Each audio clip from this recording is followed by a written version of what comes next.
Item ಯಾವುದೇ ಇರಲಿ try ಮಾಡಿ ಆಚಿ ಚಿಕನ್ ಮಸಾಲಾ. ಇನ್ನು ಪಾಠ ಮಾಡು ಅಂತಂದ್ರೆ ಇನ್ನೇನೇನೇನೋ ಮಾಡ್ತಾರಪ್ಪ ಶಿಕ್ಷಕರುಗಳು. ಅದರಲ್ಲೂ ಕೂಡ ಮಕ್ಕಳಿಗೆ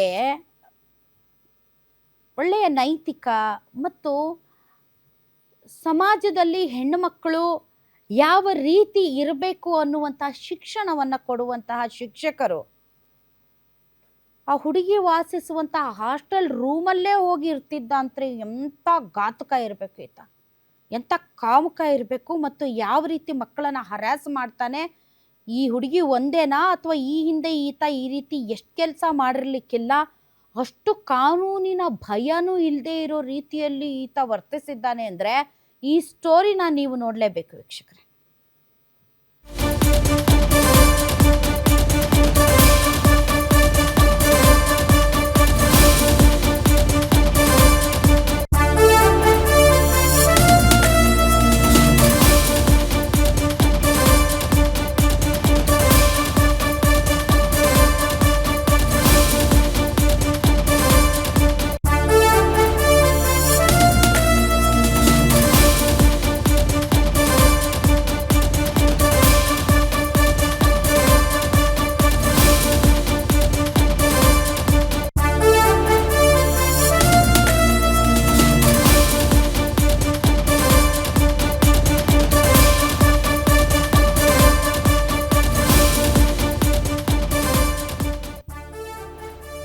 ಮಾಡು ಅಂದ್ರೆ ಇನ್ನೇನ್ ಮಾಡ್ದ ಗೊತ್ತಾ? ನೀಚ ಬೆಂಗಳೂರು ಗ್ರಾಮಾಂತರ ಜಿಲ್ಲೆಯ ಖಾಸಗಿ ಶಾಲೆಯಲ್ಲೊಬ್ಬ ಕಾಮುಕ ಶಿಕ್ಷಕ, ಶಾಲಾ ಮುಖ್ಯಸ್ಥ ಈತ ವಿದ್ಯಾರ್ಥಿನಿ ಮೇಲೆ ಸತತ ಲೈಂಗಿಕ ದೌರ್ಜನ್ಯವನ್ನ ನಡೆಸ್ತಾ ಇದ್ದ.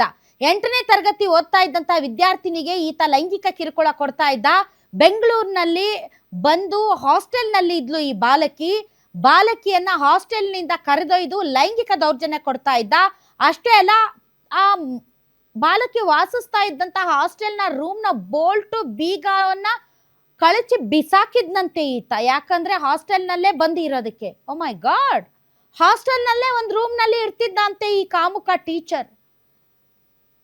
ವಿಷಯ ಬಾಯ್ ಬಿಟ್ರೆ ನಿನ್ನನ್ನ ಫೇಲ್ ಮಾಡ್ಬಿಡ್ತೀನಿ ಅಂತ ಹೆದರಿಸ್ತಾ ಇದ್ನಂತೆ. ಈತನ ಹೆಸರು ಧನಂಜಯ್. ಈ ಧನಂಜಯ್ನ ಕೆಲಸಕ್ಕೆ ಆತನ ಹೆಂಡತಿ ಸಾಥ್ ಕೊಡ್ತಾ ಇದ್ಲು ಅನ್ನೋ ವಿಚಾರ ನನಗಂತೂ ನಂಬೋದಕ್ಕೆ ತುಂಬ ಕಷ್ಟ ಆಗ್ತಾ ಇದೆ ಅಪ್ಪ. ಈತನ ಈ ನೀಚ ಕಾಮುಕತನಕ್ಕೆ ಹೆಂಡತಿ ಸಪೋರ್ಟ್ ಮಾಡ್ತಾ ಇದ್ಲು ಅಂತ ಹೇಳ್ತಾ ಇದ್ದಾರೆ. ಈತನಿಗೆ ಈ ರೀತಿ ಸಪೋರ್ಟ್ ಮಾಡೋದಕ್ಕೆ ಆ ಹೆಂಡತಿಗೆ ಹೆಂಗಾದ್ರೂ ಮನಸ್ಸು ಬಂತು ನನಗೆ ಅರ್ಥ ಆಗ್ತಾ ಇಲ್ಲಪ್ಪ. ಹಾಸ್ಟೆಲ್ ರೂಮ್ನಲ್ಲೇ ಇರ್ತಿದ್ನಂತೆ. ಆ ಹುಡುಗಿಗೆ ಹೆದರ್ಸ್ತಾ ಇದ್ನಂತೆ, ನಿನ್ನ ಫೇಲ್ ಮಾಡ್ತೀನಿ ಈ ವಿಚಾರ ಏನಾದರೂ ನೀನು ಹೇಳಿದ್ರೆ ಅಂತ. ಫೋನಲ್ಲೂ ಕೂಡ ತನ್ನ ಪೋಷಕರ ಜೊತೆಗೆ ಮಾತಾಡದೆ ಇರೋ ರೀತಿ ಮಾಡಿಟ್ಟಿದ್ನಂತೆ. ಆದರೆ ಆ ಬಾಲಕಿ ಯಾರ್ದೋ ಫೋನ್ ಇಸ್ಕೊಂಡು ಕರೆ ಮಾಡಿ ಪೋಷಕರಿಗೆ ವಿಷಯವನ್ನ ತಿಳಿಸಿದ್ದಾಳೆ. ಈಗ ಕಾಮುಕ ಟೀಚರ್ ಧನಂಜಯ್ ವಿರುದ್ಧ ಪೋಕ್ಸೋ ಕೇಸ್ ದಾಖಲಾಗಿದೆ.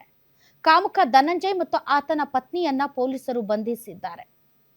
ಯಾವ್ಯಾವ ರೀತಿ ಕಾಮುಕರು ಇರ್ತಾರೆ, ಏನೇನು ಕೆಲಸ ಮಾಡ್ತಾರೆ, ಶಿಕ್ಷಣ ಕೊಡಿ ಅಂತಂದರೆ ಇಂಥ ಕೆಲಸಗಳು ಮಾಡ್ತಾರೆ. ಇದಕ್ಕೆ ಸ್ಕೂಲ್ಗಳು ಮಾಡ್ತಾರೆ, ಏನು ಕಥೆನೋ ಗೊತ್ತಿಲ್ಲ. ಬಟ್ ಡೆಫಿನೆಟ್ಲಿ ಹಾಸ್ಟೆಲಲ್ಲಿ ಹೆಣ್ಮಕ್ಳನ್ನ ಬಿಡೋಕ್ಕಿಂತ ಮುಂಚೆ 100 ಸಲ ಯೋಚನೆ ಮಾಡಬೇಕು.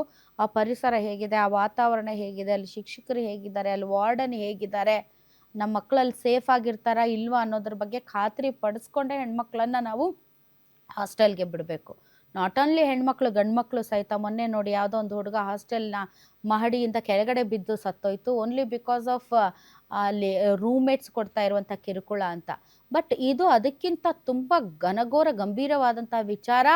ಹಾಸ್ಟೆಲ್ ರೂಮ್ನಲ್ಲೇ ಲೈಂಗಿಕ ದೌರ್ಜನ್ಯ ಕೊಡ್ತಾ ಇದ್ನಂತೆ ಈತನ ಹೆಸರು ಧನಂಜಯ್. ಈತನಿಗೆ ಹೆಂಡತಿ ಕೂಡ ಸಪೋರ್ಟ್ ಮಾಡ್ತಾ ಇದ್ಲಂತೆ. ಎಂಥ ಕಾಲ ಬಂದ್ಬಿಡ್ತು. ನಿಮ್ಮೂರಿನಿಂದ ವಿಶ್ವ ಮಟ್ಟದವರೆಗೆ ರಾಜಕೀಯ, ಸಿನಿಮಾ, ಸ್ಪೋರ್ಟ್ಸ್ ಯಾವ ಸುದ್ದಿಯೂ ಮಿಸ್ ಆಗಲ್ಲ. ಬರೀ ಸುದ್ದಿ ಅಷ್ಟೇ ಅಲ್ಲ, ಜೊತೆಯಲ್ಲೇ ಇರುತ್ತೆ ವಿಶ್ಲೇಷಣೆ. ಗ್ಯಾರಂಟಿ ನ್ಯೂಸ್ ನ ಸಬ್ಸ್ಕ್ರೈಬ್ ಮಾಡಿ, ಫಾಲೋ ಮಾಡಿ, ಕ್ಷಣ ಕ್ಷಣದ ಅಪ್ಡೇಟ್ಸ್ ಪಡೆಯಿರಿ.